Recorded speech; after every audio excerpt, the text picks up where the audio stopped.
welcome to my channel. Tonight, we'll be reading from Our No Sleep. So let's jump into the first story. I moved into a small apartment last year. It was cheap and old, and the neighbors mostly kept to themselves. She was whispering from the other side of the wall, and she sounded desperate.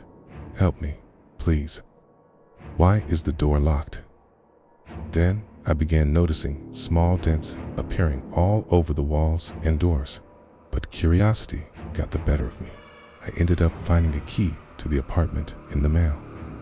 When I went to insert it into the lock, I noticed the door had already been unlocked. As soon as I stepped inside, I felt a bone-chilling cold, and the air grew thick, making it hard to breathe. There were cobwebs everywhere, and the stench of decay hung heavily in the air.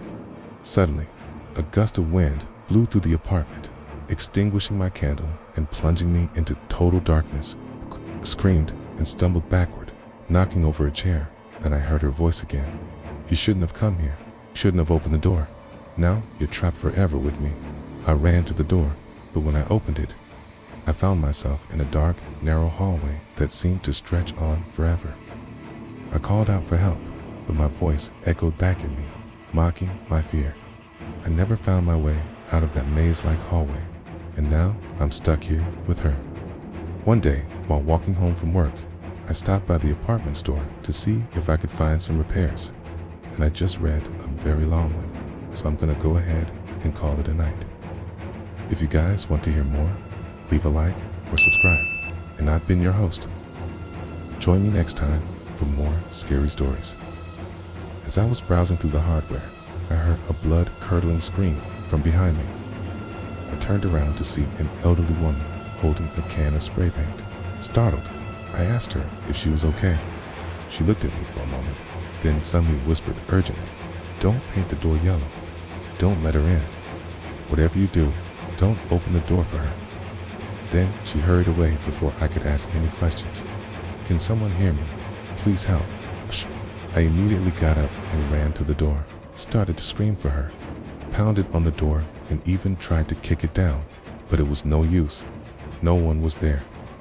In the morning, I told the building manager about what happened, seemed shaken by my story, but insisted that the apartment was empty. No one has lived there since they found her. The police report said she probably died from a drug overdose.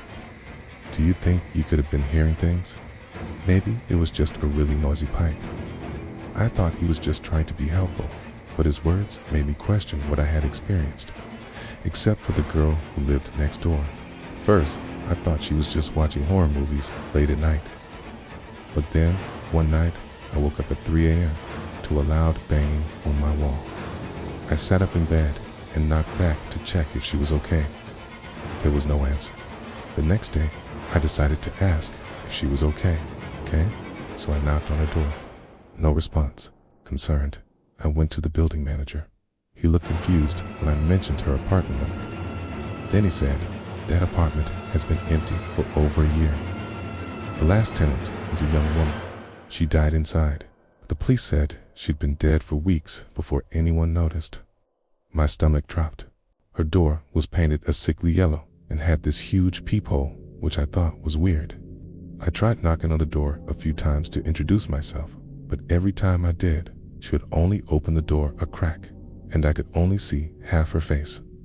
She had very pale skin and long dark hair that covered her eyes. She always spoke very softly and quickly closed the door after saying hello. I thought she was just really shy, so I didn't think much of it and just left her alone. Every night, I would hear noises coming from her apartment. Sometimes it sounded like crying, and other times it sounded like muffled screams. That night, as I lay in bed staring at the wall between our apartments, I heard her voice for the first time. Later that week, I started hearing strange scratching sounds coming from the wall. When I got home that evening, I found a bright yellow paint can on my doorstep. Of course, I didn't open the door, and that is the end of the first story from Our No Sleep.